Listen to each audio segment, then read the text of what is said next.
Hi friends, मैं पूर्वा आप लोगों का स्वागत करती हूँ एमपी सक्सेसर्स में। और आज की इस वीडियो में हम बात करने वाले हैं जनरल मैनेजमेंट का एक बहुत इम्पोर्टेंट टॉपिक, जिससे आपका एक नए क्वेश्चन एग्जाम पेपर में ज़रूर देखने को मिलता है। ठीक है, यहाँ पर हम बात करेंगे आज बैलेंस शीट की कि बैलेंस शीट क्या होता है और इससे रिलेटेड किस टाइप के क्वेश्चन जो हैं आपके ग्रुप 2 सब ग्रुप 4 लेबर इंस्पेक्टर, ठीक है, स्टेनो टाइपिस्ट वगैरह और असिस्टेंट ग्रेड 1 और 3 वगैरह की पोस्ट आती हैं जो आपके ग्रुप 2 सब ग्रुप 4 के अंतर्गत। ठीक है, तो इनमें आपके जो जनरल मैनेजमेंट के 25 क्वेश्चन आते हैं, ठीक है, जनरल मैनेजमेंट के, तो उसमें हम यहाँ पर देखेंगे कि किस टाइप के क्वेश्चन आते हैं। ठीक है, तो इसमें इम्पोर्टेंट टॉपिक है ये बैलेंस शीट, तो इसको पढ़ना बहुत ज़रूरी है।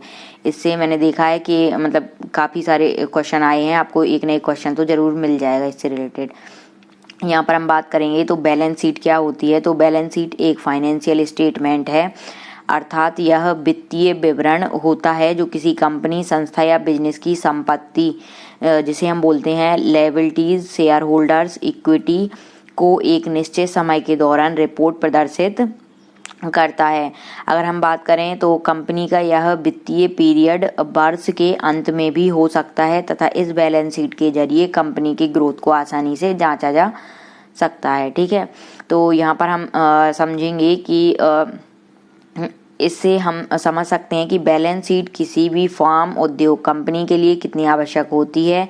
और मातृभाषा में बैलेंस शीट को तुलन पत्र या चिट्ठा पत्र कहते हैं। ठीक है, हिंदी में अगर हम बात करें बैलेंस शीट की तो ये तुलन पत्र या चिट्ठा पत्र होता है। और इसमें सिंपली क्या होता है कि किसी कंपनी का जो लेखा जोखा है पूरे साल का, वो उसमें दर्ज किया जाता है कि कितना उसने इन्वेस्ट किया है, कितना उसकी लायबिलिटीज है, जो असेट्स हैं, मतलब कि कितना उसने धन लगाया है कंपनी के लिए, कितना खर्च किया है, कितने उसके देनदार हैं, उधार दिया है, क्या है, जैसे कितने लेबर्स हैं, वर्क है, और जितने भी जो आपके पूरा मैनेजमेंट का जो पूरा आपका ब्यौरा रहता है उसी को बोलते हैं हम तुलन पत्र या चिट्ठा पत्र। तो इससे हम इसको बैलेंस कर लेते हैं कि पूरे साल का कितना बजट हमारा बना है, कितना हमने खर्च किया है, कितना हमें मतलब फ़ायदा हुआ है, बेनिफिट हुआ है, तो ये सारा इसमें देखा जाता है। ठीक है, यहाँ पर आगे अगर हम बात करें बैलेंस शीट, तुलन पत्र या चिट्ठा पत्र के बारे में, तो इसकी हम मतलब फ़ायदे क्या हैं इसको बनाने के, तो ये हम यहाँ पर देखेंगे। ठीक है, तो अगर हम बात करें बेनिफिट्स ऑफ बैलेंस शीट की, तो यहाँ पर बात करें तो इसमें है कि एक बैलेंस शीट आपके व्यापार में बेहद उपयोगी होती है।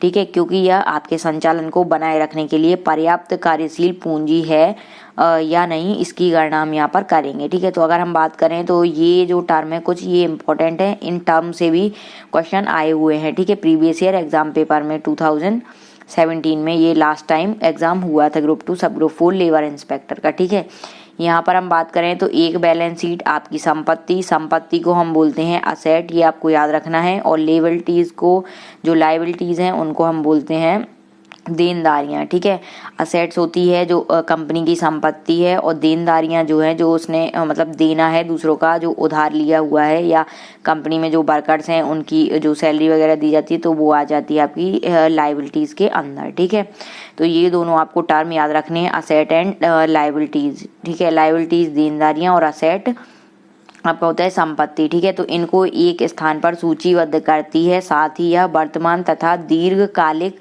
असेट कैश जनरेट करने तथा संचालन को बनाए रखने में आपकी क्षमता को दर्शाता है। ठीक है, तो यहाँ पर अगर हम बात करें आगे तो जो करेंट असेट्स होते हैं, करेंट असेट की वर्तमान लायबिलिटी से तुलना करने से पता चलता है कि बिजनेस अल्पकालीन दायित्व यानी टेम्परेरी लायबिलिटीज को पूरा कर सकता है या नहीं।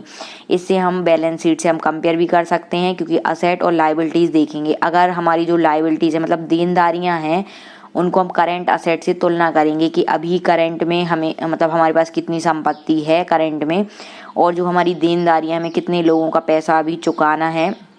तो अगर हमारी जो लायबिलिटीज़ हैं तो हम उससे तुलना करते हैं, तो इससे हमें पता चल जाता है कि अगर जैसे हमारा लायबिलिटीज ज़्यादा है तो हमें पता चल जाएगा कि जो बिजनेस है वो हमारा लॉस में चल रहा है और जो कंपनी है वो डूबने वाली है। ठीक है, क्यों? क्योंकि उसकी देनदारियां ज़्यादा हैं और जो कंपनी के असेट्स हैं वो क्या है, कम है, कि कंपनी मतलब कि संपत्ति उसके पास कम है और उसको देना ज़्यादा है। ठीक है, तो इससे ये जो टेम्परेरी लाइबिलिटीज़ हैं उसको पूरा कर सकता है, अल्पकालीन दायित्वों को। यहाँ पे आगे अगर हम बात करें तो यहाँ पर यदि देखिए आपके बिजनेस की वर्तमान लाइबिलिटीज़ आपके कैश बैलेंस को एक्सीड कर जाती है, वही चीज़ जो अभी मैंने बताया कि अगर बिजनेस में जो हमारी वर्तमान लाइबिलिटीज़ हैं, मतलब वर्तमान में हमें जो चुकाने हैं लोगों के पैसे, आपके कैश बैलेंस को एक्सीड कर जाती है, जो हमारे पास कैश अमाउंट है उससे ज़्यादा है। मतलब हमारे पास सपोज कैश है 1,000 रुपये और हमने दूसरे से जो पैसा उधार लिया है हमें उसे चुकाना कितना है 2,000 रुपये, ठीक है। तो इस स्थिति में क्या होता है, आपके बिजनेस को बाहरी सोर्सेज से अतिरिक्त पूंजी लेने की आवश्यकता पड़ सकती है। तो हम क्या करेंगे, अब हमारे बिजनेस में क्या हो रहा है, हमें क्या है 1,000 रुपये की और ज़रूरत है, तभी हमारा ये 2,000 का कोटा पूरा होगा कंपनी का, ठीक है। तो हम क्या करेंगे कि हमें अतिरिक्त पूंजी लेने की आवश्यकता पड़ती है तब, ठीक है, जब कंपनी में क्या हो कि जो कैश है, कैश बैलेंस को एक्सीड कर जाए हमारी वर्तमान लाइबिलिटीज जिसको हम बोलते हैं। यहाँ पे हम बात करें अगर, तो इसके साथ ही एक बैलेंस शीट आपको यह भी शो करती है आपका डेबिट लेवल, मतलब ऋण स्तर कितना है।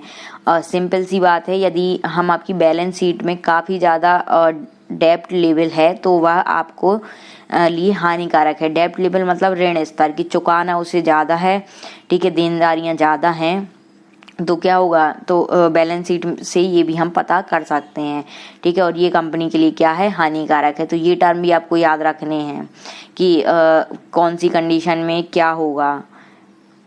यहाँ पर अगर हम बात करें तो बैलेंस शीट का उपयोग व्यापार में अन्य कैपिटल पूंजियों को सुरक्षित रखने के लिए भी किया जा सकता है, ठीक है। जो बैलेंस शीट में हम क्या करते हैं, जो अन्य हमारी कैपिटल्स है, पूंजी है, उनको भी सुरक्षित रखने के लिए उपयोग किया जाता है। इसी से रिलेटेड एक क्वेश्चन आया था कि जो मतलब कि कैपिटल है, जो कंपनी की कैपिटल असेट्स वगैरह हैं और जो कैपिटल लायबिलिटीज असेट्स ये सारे हैं, इनको मतलब कि किस में सुरक्षित रखा जाता है या किसके माध्यम से हम कंपनी के जो कैपिटल्स है उसके बारे में जान सकते हैं। तो यहाँ पर ऑप्शन क्या था उसमें, बैलेंस शीट।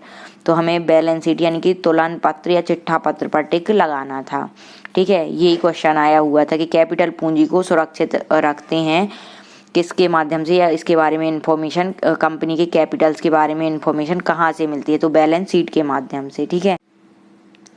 यहाँ पर आपके लिए, आप लोगों के लिए जनरल मैनेजमेंट, अगर आप लोग ग्रुप 2 सब लोग 4 का एग्ज़ाम देने वाले हैं, लेबर इंस्पेक्टर की तैयारी कर रहे हैं, तो यहाँ पर एक मैगजीन मैंने तैयार करी है, ई बुक, ठीक है। ये ई बुक है और इसमें आपको 300 क्वेश्चन, ठीक है, 300 MCQ इसमें आपको मिल जाएंगे, हिंदी एंड इंग्लिश दोनों मीडियम में, ठीक है।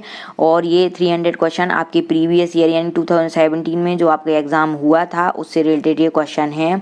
और आपको ये क्वेश्चन बहुत ज़्यादा इंपॉर्टेंट है अपकमिंग एग्ज़ाम के लिए, क्योंकि अगर आप ये 300 क्वेश्चन लगा लेंगे ना, तो जो 25 क्वेश्चन हैं ये काफ़ी हद तक आपसे इसमें बन जाएंगे, क्योंकि प्रीवियस ईयर एग्ज़ाम पेपर के जो क्वेश्चंस हैं उनका एक कलेक्शन है। तो यहाँ पे आपको पूरा पता चल जाएगा कि किस टाइप के क्वेश्चन आते हैं, कौन कौन से टॉपिक से आते हैं, और हिंदी इंग्लिश दोनों मीडियम में अवेलेबल है। तो और अभी इसमें डिस्काउंट प्राइस है, ये मात्र आपको 15 रुपये में 300 क्वेश्चन की पूरी PDF मिल जाएगी, ठीक है। ई बुक मात्र 15 रुपये में, अभी ये 50% इस पर डिस्काउंट है, इसका MRP 30 रुपये है, ठीक है। तो अगर आप इसको परचेज़ करें और अपनी तैयारी पूरी करें, ये 300 क्वेश्चन आप पढ़ लेंगे ना, तो आपको बहुत अच्छा कॉन्फिडेंस आ जाएगा कि हाँ, आप जो 25 क्वेश्चन हैं इनमें से आप आराम से इनको कवर कर लेंगे, ठीक है। और ये डिस्काउंट प्राइस आपका 5 अक्टूबर, ठीक है, 5 अक्टूबर तक ये डिस्काउंट प्राइस है। उसके बाद आपका जो रेट है ये 30 रुपये ही रहेगा इस सीरीज़ का। तो अगर आप लोग अपनी तैयारी करना चाहते हैं, बूस्टअप करना चाहते हैं, अपनी प्रिपरेशन को सबसे अलग बनना चाहते हैं, तो आप लोग इसको ज्वाइन करें और पूरे क्वेश्चन को खुद से सॉल्व करके देखें। और सभी क्वेश्चनों का आंसर भी वहाँ पर दिया हुआ है और हिंदी इंग्लिश दोनों मीडियम में है, तो आप लोगों को पढ़ने में भी और समझने में सहूलियत इसमें होगी, ठीक है। चलिए हम बात करते हैं अपने टॉपिक के बारे में आगे। यहाँ पर अगर हम बात करें तो एक बैलेंस शीट में बायां पक्ष कैपिटल एवं लायबिलिटीज़ का होता है, जबकि दायां पक्ष कंपनी के असेट एवं प्रॉपर्टीज़ होती हैं। तो ये आपको याद रखना है। जैसे ये है कंपनी की बैलेंस शीट, तो इसमें अगर हम बात करें तो जो लेफ़्ट साइड का पार्ट है, ठीक है, लेफ़्ट पार्ट, और ये राइट पार्ट, तो जो बायां पक्ष है यानी कि लेफ़्ट पार्ट है, इसमें हम कैपिटल और लायबिलिटीज़ को देखते हैं, मतलब देनदारियों को, जो पूंजी है उसको रखते हैं। और यहाँ पे जो राइट साइड में ये पक्ष होगा, राइट पार्ट, उसमें हम असेट्स एवं प्रॉपर्टीज़ के बारे में जो डिटेल है उनको यहाँ पर रखते हैं। तो ये आपको याद रखना है।